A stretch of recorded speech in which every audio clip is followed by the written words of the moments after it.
Hola, què tal? Com esteu? Vinc a fer un vídeo que em fa realment molta il·lusió. No sé si us en recordareu que un dels meus propòsits era començar a parlar més obertament sobre la meva evolució personal, amb la meva malaltia, la salut mental, etc. I com que explicar tota la història, com és un tema tan complex, he decidit que quan em vagi venint de gust i quan em vinguin les idees, puc fer vídeos d'aspectes concrets i com jo ho estic fent o com jo ho he passat des del consell o des de l'experiència, i poder-ho compartir de manera que si us esteu en aquesta situació us pugueu sentir una mica més acompanyades.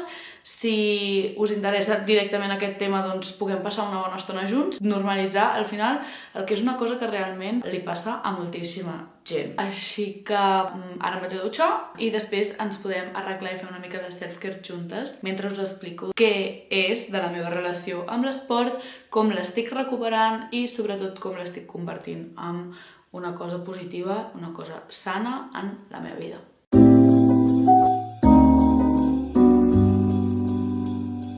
Ok, ja m'he dutxat, el cap avui no em tocava i començaré explicant-vos la meva història amb l'esport.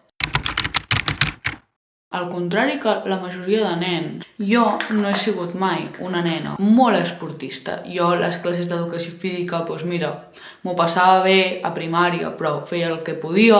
Feia música d'extraescolars, feia poesia, feia club de lectura, però no vaig ser mai una nena de fer bàsquet, futbol, tenis i coses d'aquestes, així com altres nens sí que ho són. I fins llavors no m'havia importat. Quan jo era nena no ho notava i no ho trobava, perquè al final no feia un esport com a tal, però que estava tot el dia corrent amunt i avall, feia excursions els caps de setmana, jugava amb els meus amics, o sigui, era una persona molt activa. Llavors, aquesta part de salut ja la tenia. Però a l'adolescència, doncs, el cos canvia, la teva percepció sobre el cos canvia, i vaig trobar com que em van sortir moltíssimes inseguretats degut a 1000 coses. El fet que no fes esport per mi era com un càstig, diguem. Era com la solució que jo havia de posar per poder tenir una estètica concreta, però al final l'únic que volia era sentir-me bé amb el meu cos, perquè jo em pensava que si el meu cos lluïa d'una manera, doncs llavors em sentiria còmode posant-me un tipus de roba que jo em volia posar,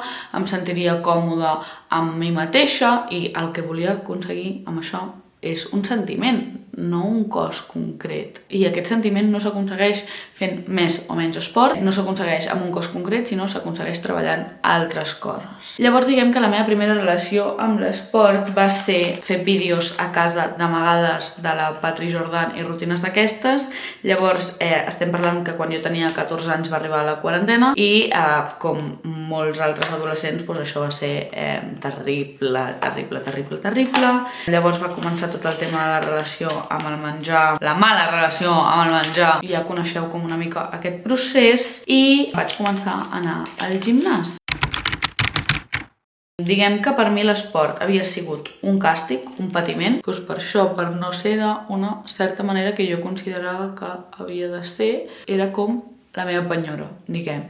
I al gimnàs, en part de que vaig descobrir per primera vegada un esport que sí que m'agradava, al tenir ja tota aquesta mala relació amb l'esport i amb el meu cos i amb el menjar, sobretot, només va fer que tot anés a pitjor.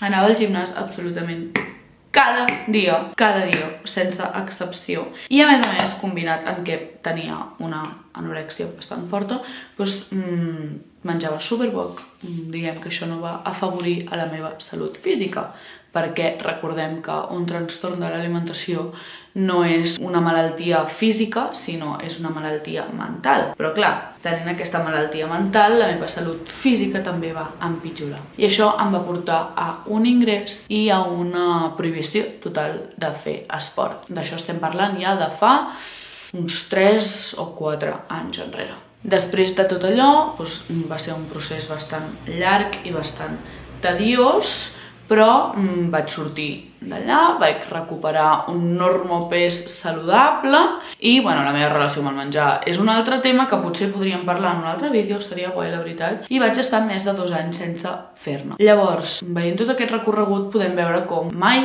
havia fet esport purament per plaer, tot i que al final el gimnàs m'acabés agradant, no era la raó per la qual el feia, i per tant allò era terreny desconegut per mi. Em vaig a posar això bé, em vesteixo i seguim, vale? A few moments later. He tornat, m'he posat un top normal i uns pantalons i em vaig a proseguir a seguir-me posant cremeta perquè m'encanta, és com un moment de self-care tan guai. Seguim. Si ho estic explicant d'aquesta manera també és perquè vull que sigui algo natural, però per mi ha sigut un procés molt difícil. Ha comportat moltes coses molt dures i és una mica complicat, també és un tema bastant delicat. Alhora vull com fer-ho bé, saps? La qüestió és que, clar, no havia tornat a fer esport i era una cosa que jo tenia ganes de fer, primer per salut, segon perquè sóc jove, sóc una persona activa i que s'ha de fer alguna cosa que sí que impliqui una activitat física ja, doncs per això, per salut, per cuidar, per tenir una relació sana i també com a repte personal, no? De dir, jolín, no vull com tenir-li por a tenir associada l'activitat física a totes aquestes coses negatives, no vull tenir por de tenir gana o por de menjar més o por de gastar energia. És com una cosa que he d'acabar de sanar, una cosa que vull tallar per poder dir, vale, per fi ho he superat, estic bé, estic 100% recuperada, no vull tenir com calaixos oberts, diguem. M'ha quedat tot el nasset vermell. Doncs bé, el que vaig fer jo va ser, primer, anar amb molt de compte. Jo tenia moltíssima por de que això fos un detonant o un desencadenant d'una recaiguda. Era com la cosa que més por em feia, ha sigut una de les pitjors experiències de la meva vida i tornar a passar per això simplement és que no, m'hi nego. Però per altra banda també tenia molta confiança en mi mateixa de que no sóc la mateixa persona ara amb 20 anys que quan en tenia 16. He passat per una experiència dura i per tant això també m'ha donat moltes eines i molta fortalesa mental per poder enfortir això i vaig intentar confiar moltíssim en la meva capacitat i en com sóc jo, però alhora tampoc donant res per fet, sabent que el meu cap sempre em pot jugar una mala passada i vaig comptar amb les meves dues professionals de confiança. La meva psicòloga, òbviament, fer que aquest patiment o aquesta preocupació, almenys inicial, que és una barrera que havia de passar, no desencadenés en res preocupant i, per altra banda, una nutricionista per simplement estar jo tranquil·la de que el meu cap, evidentment, si fas molt esport, si fas més esport, l'alimentació és diferent de si portes una vida sedentària i jo sabia que per no fiar-me només del meu cap i de la meva intuïció necessitaria o em serviria de molt suport tenir una persona experta en el tema de la qual jo em pogués refiar i em tranquil·litzés per aquesta banda. També perquè si em posava el tema de l'alimentació en mans d'un professional sabia que m'estalviaria jo d'estar tota l'estona pensant en aquest tema i tornar a entrar en un cercle obsessiu i controlador al voltant del físic, l'esport i l'alimentació. Això ja va ser com a partir del primer mes d'estar al gimnàs. El primer dia i al gimnàs el que vaig fer va ser anar amb amics i el meu objectiu era passar-m'ho bé. Durant aquests 2 primers mesos el meu objectiu a l'hora de fer esport ha sigut passar-m'ho bé. He fet senderisme, he corregut, he provat pilates, he provat zumba, he fet peses, he provat una rutina amb la que jo em sentís còmoda, amb la que jo sentís que podia com treballar coses amb uns pesos que no em generessin com molt conflicte ni que bàsicament que el fet d'anar al gimnàs i que el fet de fer esport fos una cosa que em vingués de gust, que fos una experiència positiva, no? Associar-la a totes aquestes coses positives. Alhora també, doncs evidentment, això ha suposat un canvi de forma físicament, d'aguantar més coses, estar més forta, ser més àgil i tot plegat, que m'han permès cada cop poder fer més coses, sentir-me millor, sentir que m'estava superant una dopamina extra que també ha ajudat a que la meva relació i a les coses que associo a l'esport siguin més positives. I un cop ja vaig tenir l'hàbit d'anar al gimnàs, recordem que el meu objectiu era passar-m'ho bé i agafar l'hàbit d'anar-hi, que jo no tingués cap tipus de mala sensació a l'hora d'estar al gimnàs o pensar que havia d'anar al gimnàs, sinó que fos una cosa que realment em sortís, que fos genuïna, que fos positiva per mi i això, associar-la tot al voltant de coses positives. Llavors ja, a nivell físic, vaig començar fa un meset o així a tenir ja una rutina més ferma al gimnàs. Clar, recordem que jo ja havia anat al gimnàs molt de temps, per tant no era del tot terreny desconegut per mi, però fer això d'envoltada de persones professionals, envoltada de persones que s'han unit amb mi, algun dia el meu amic Pere ha vingut amb mi al gimnàs, algun dia la meva amiga Blanca, o l'Andreu, o la Cèlia, o la meva mare, o la Jana, que sempre va al gimnàs i ens hem fet molt amigues, doncs també ha sigut reforçar aquesta experiència positiva. O anar a fer el cafè després d'anar al gimnàs, o jo què sé, provar de fer natació. He tornat a fer natació, que no feia natació des que aprenia a nedar a 6 de la primària. I he tornat a nedar. I el fet que no sigui una obligació, sinó sigui una cosa que em fa passar-m'ho bé, una activitat que em fa desconnectar, que em dona aquest impuls de dopamina.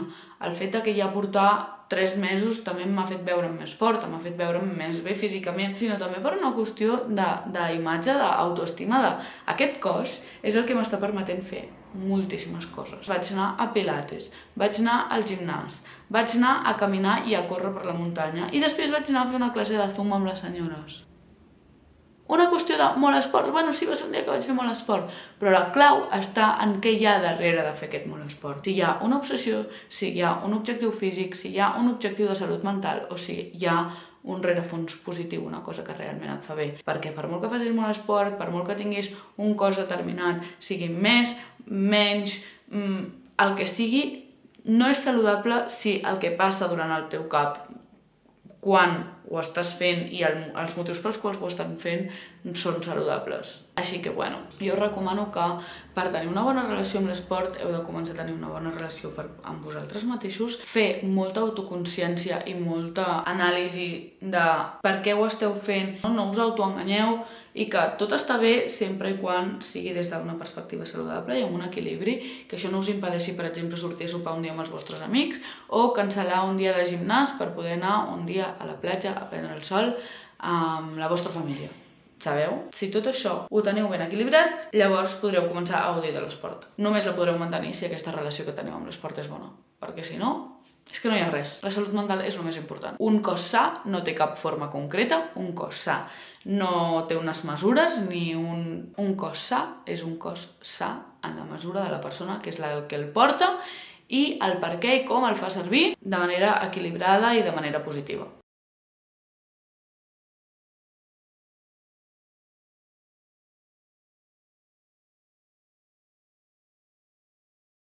Venia molt de gust compartir aquestes emocions amb vosaltres, sobretot aquesta és la meva experiència, recolzada en professionals. Si creieu que no ho podeu fer sols o simplement us sentiu més segurs envoltats d'altres persones, assegureu-vos de rebre el suport que creieu necessari i ja està. Super. Tenia com idees de fer blogs sobre coses que cuino, receptes que he descobert gràcies al nutricionista, o no sé fins a quin punt és positiu compartir-ho o no, però no sé, em ve com molt de gust i em direu què opineu, si us ve de gust veure vídeos dels àpats, de com m'organitzo per compaginar-ho amb la uni i amb la vida social i amb altres coses, no? I bàsicament de tots aquests hàbits i aquest equilibri del que us he parlat, doncs portar-lo una mica a la pràctica. I ja està. Bueno, vaya xapa us he fotut, espero que us hagi sigut interessant. Qualsevol coseta ja sabeu com podeu escriure. Ens veiem a la propera. Adeu!